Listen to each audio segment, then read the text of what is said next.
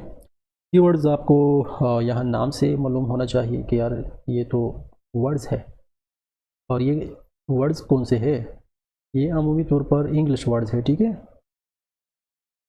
लेकिन ये ऐसे इंग्लिश वर्ड्स हैं जो एक ख़ास मायने रखते हैं, और वो ख़ास मायने जो है वो हमारे लिए नहीं है, वो कंप्यूटर के लिए है। तो इसीलिए आप फर्स्ट पॉइंट को अगर देखें तो आपको अंदाज़ा हो जाएगा कि कीवर्ड्स क्या है।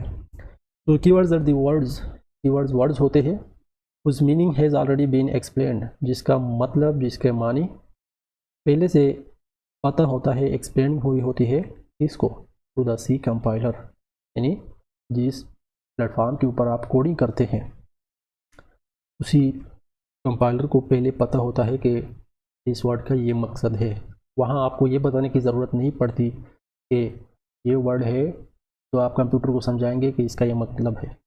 ये ऐसे वर्ड्स होते हैं जो कंप्यूटर पहले से जानता है। इन ब्रॉडर सेंस अगर आप इसको कहें तो आप ये भी कह सकते हैं कि कीवर्ड्स ऐसे वर्ड्स होते हैं जो कंप्यूटर को पता है। कंपाइलर की बात जगह आप कंप्यूटर का जिक्र भी कर सकते हैं, एक ही बात है। सी लैंग्वेज की अगर हम बात करें, क्योंकि अब हम सी लैंग्वेज स्टडी कर रहे हैं, तो सी लैंग्वेज में है मेरे पास 32 कीवर्ड्स हैं।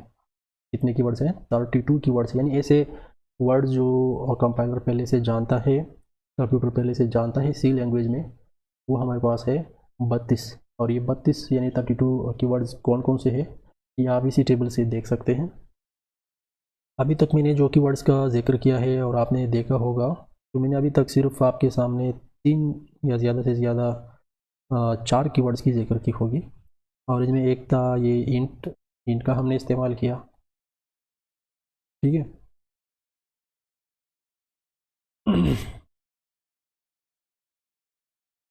इंट हमने डिस्कस की थी, फ्लोट हमने आपके सामने लिखा था, और कर का जिक्र हमने किया है पिछले लेक्चर में। बाकी जितने भी कीवर्ड्स हैं इसको हमने अभी तक डिस्कस नहीं किया, लेकिन इंशाल्लाह अभी टाइम हम इसको डिटेल में पढ़ेंगे। तो ये ऐसे वर्ड्स हैं जिससे कंप्यूटर को पता चलता है कि इसका क्या मानी है। जैसे कि हमने पढ़ा था कि int x is equal to, यहाँ पे इंट एक्स लिखते हैं तो इसका कंप्यूटर को डायरेक्ट पता चलता है कि एक्स एक वेरिएबल है और ये इंटीजर वैल्यू स्टोर करता है। तो कंप्यूटर हाई अलर्ट रहता है इस एक्स के बारे में कि एक्स के सामने जब भी कुछ लिखा जाएगा मैं उसको देखूंगा, अगर वो 5 है फॉर एग्जांपल, एक इंटीजर है, तो डायरेक्ट मैं इसको अंदर आने की इजाज़त दे दूंगा और वो एक्स में आ जाएगा। अगर इसके आगे आप लिखेंगे 2.5 तो कंप्यूटर इसको एक्स में नहीं आने देगा, क्योंकि कंप्यूटर को हमने पहले से ही बता रखा था कि यहाँ इंटीजर्स अलाउड होंगे विद इंट। इसी तरह हम अगर लिखते हैं कि float x is equal to, तभी जैसे ही हमने x के साथ फ्लोट लिखा है तो कंप्यूटर को हमने ये बता दिया कि हम x में सिर्फ डेसिमल नंबर्स को अलाउड करना है, और डेसिमल नंबर्स के अलावा जो भी होगा आपने इसको अलाउड नहीं करना है। तो जैसे ही अगर आप x के सामने लिखेंगे 5 तो फ्लोट की वजह से कंप्यूटर इसको अलाउड नहीं करेगा, क्योंकि 5 जो है वो एक इंटीजर है। अब इस 5 को यहाँ तक लाने इजाज़त देने के लिए या तो आप इसको 5.0 बनाएंगे या 5 पॉइंट समथिंग इसमें लिखेंगे। तो जैसे ही इसमें वो पॉइंट देखेगा वो डायरेक्ट इसको इजाज़त देगा एक्स में आने का।